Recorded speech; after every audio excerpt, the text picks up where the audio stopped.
ఈ వీడియోలో మనం ఎత్తులు మరియు దూరాలకు సంబంధించిన పద సమస్యలోని ఒక ఉదాహరణ అయిన సరస్సు పైన ఉన్న మేఘం యొక్క ఎత్తును ఏ విధంగా కనుక్కోవాలి అనేది మనం నేర్చుకుంటాము. Heights and distances word problem. Height of a cloud above A lake. ఇప్పుడు మనం ఒక ఉదాహరణ చూద్దాం.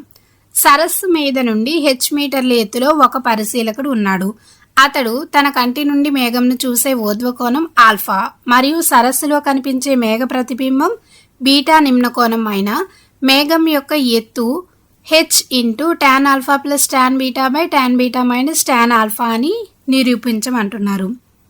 అయితే ఇక్కడ మనం ప్రశ్నను బాగా అర్థం చేసుకోవాల్సిన అవసరం ఉంది. ఏమంటున్నారు? సరస్సు మీద నుండి h మీటర్ల ఎత్తులో ఒక పరిశీలకుడు ఉన్నాడు అంటున్నారు. దీన్ని మనం ఒక సరస్సు అనుకుందాం. ఈ సరస్సు నుండి కొంత దూరంలో, అంటే ఈ ఎత్తు ఎంత అంటున్నారు? h మీటర్లు అని చెప్తున్నారు. ఈ h మీటర్ల ఎత్తులో ఏంటి? ఒక పరిశీలకుడు ఉన్నాడు. అయితే ఇప్పుడు అతను ఏం చేస్తున్నాడు? అతను తన కంటి నుండి మేఘంను చూసే ఊర్ధ్వకోణం ఆల్ఫా అని చెప్తున్నారు. మేఘం అనేది పరిశీలకుడి కంటే పైనే ఉంటుంది కాబట్టి ఇక్కడెక్కడో మనం మేఘం ఉంది అనుకుందాం. సాధారణంగా అయితే పరిశీలకుడు నేరుగా చూసినట్లయితే దృష్టి రేఖ ఏ విధంగా ఉంటుంది? ఈ విధంగా నేరుగా సరస్సుకు సమాంతరంగా ఉంటుంది. కానీ ఇక్కడ పరిశీలకుడు ఏం చేస్తున్నాడు? తన కంటి నుంచి మేఘంను చూస్తున్నాడు. అంటే ఇక్కడ మనకు ఒక కోణం అనేది ఏర్పడింది. ఇది ఏ కోణం అవుతుంది? ఊర్ధ్వ కోణం అవుతుంది. ఎందుకంటే పరిశీలకుడు తన తలను ఎత్తి చూసే సందర్భం కాబట్టి ఇది ఊర్ధ్వ కోణం అవుతుంది. ఇది ఎంత అంటున్నారు? ఆల్ఫా అంటున్నారు. అలాగే సరస్సులో కనిపించే మేఘ ప్రతిబింబం బీటా నిమ్న కోణం అయినా, అంటే ఇక్కడ మేఘం యొక్క ప్రతిబింబం అనేది సరస్సులో ఏర్పడింది అంటున్నారు. అది మనకు సరస్సులో కాబట్టి ఇక్కడెక్కడ ఉంటుంది అనుకున్నట్లయితే, ఇప్పుడు పరిశీలకుడు తన కంటి నుంచి మేఘం యొక్క ప్రతిబింబాన్ని చూసినప్పుడు ఇక్కడ కూడా మనకు ఒక కోణం అనేది ఏర్పడుతుంది. ఇది ఏ కోణం అవుతుంది? నిమ్న కోణం అవుతుంది. ఎందుకంటే పరిశీలకుడు తన తలను దించి చూసే సందర్భం కాబట్టి ఇది నిమ్న కోణం అవుతుంది. ఇది ఎంత అంటున్నారు? బీటా అంటున్నారు. ఇది మనకు ప్రశ్నలో ఇచ్చిన సమాచారం. అయితే ఇప్పుడు మనం ఏం కనుక్కోవాలి? మేఘం యొక్క ఎత్తును కనుక్కోవాలి. అంటే సరస్సు నుంచి మేఘం వరకు ఉన్న ఈ దూరం, అంటే ఈ ఎత్తును మనం కనుక్కోవాలి. అయితే దీన్ని మనం క్యాపిటల్ H అనుకుందాం. మరి ఇప్పుడు సరస్సు కింద నుంచి మేఘం ప్రతిబింబం వరకు ఉన్న ఈ దూరం ఏమవుతుంది? ఇది ఏమవుతుందంటే మేఘం నీటిలోని ప్రతిబింబం కావడంతో అది నీటి ఉపరితలం కింద h మీటర్ల దూరంలో ఉన్నట్టుగా మనం పరిగణిస్తాం. అంటే ఈ సరస్సు కింద నుంచి ఇక్కడ వరకు, అంటే మేఘం ప్రతిబింబం వరకు ఉన్న ఈ దూరం కూడా మనకి ఏమవుతుందంటే h అనే మనం చెప్పచ్చు. అయితే ఇక్కడ పైన ఉన్న hను ఒకసారి గమనించండి. ఈ hలో మళ్ళీ మనకు రెండు భాగాలుగా చేయవచ్చు. చూడండి, ఈ భాగం అనేది ఏమవుతుంది? ఇది కూడా స్మాల్ h మీటర్లు అవుతుంది. మరి ఈ పైన ఉన్న ఈ భాగం ఏమవుతుంది? మొత్తం h, కొంత భాగం స్మాల్ h కాబట్టి ఇది ఏమవుతుందంటే capital H minus small h అవుతుంది. అయితే ఇక్కడ సరస్సుకు సమాంతరంగా ఒక రేఖ ఉంది కదా, దీనిని మనం D అనుకుందాం. ఈ మొత్తం పాఠంలో మనం గమనించినట్లయితే రెండు లంబకోణ త్రిభుజాలు అనేవి ఏర్పడ్డాయి.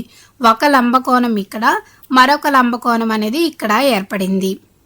అయితే ఇప్పుడు మనం ఏం కనుక్కోవాలి? మేఘం యొక్క ఎత్తు అంటే hను కనుక్కోవాలి. కాబట్టి ఇక్కడ మనకు రెండు లంబకోణ త్రిభుజాలు ఉన్నాయి కదా, పైన ఉన్న లంబకోణ త్రిభుజాన్ని గమనించినట్లయితే చూడండి, ఈ లంబకోణ త్రిభుజంలో మనకు రెండు భుజాలు అనేవి తెలుసు.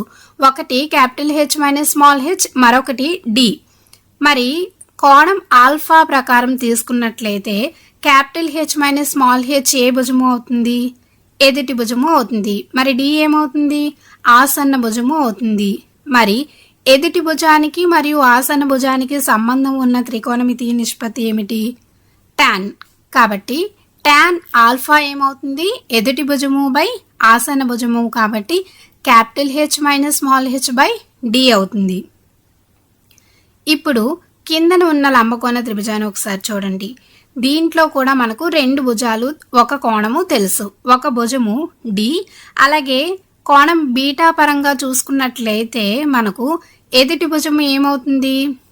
ఈ ఎదుటి భుజంలో మళ్ళీ రెండు భాగాలు ఉన్నాయి. చూడండి, ఈ మొత్తం ఏమవుతుంది అంటే హెచ్ మరియు క్యాపిటల్ హెచ్ ఉన్నాయి కాబట్టి capital H plus small H అవుతుంది. ఇప్పుడు కోణం బీటా పరంగా తీసుకున్నట్లయితే ఎదుటి భుజము అనేది capital H plus small H అవుతుంది. మరి ఆసన్న భుజం ఏమవుతుంది?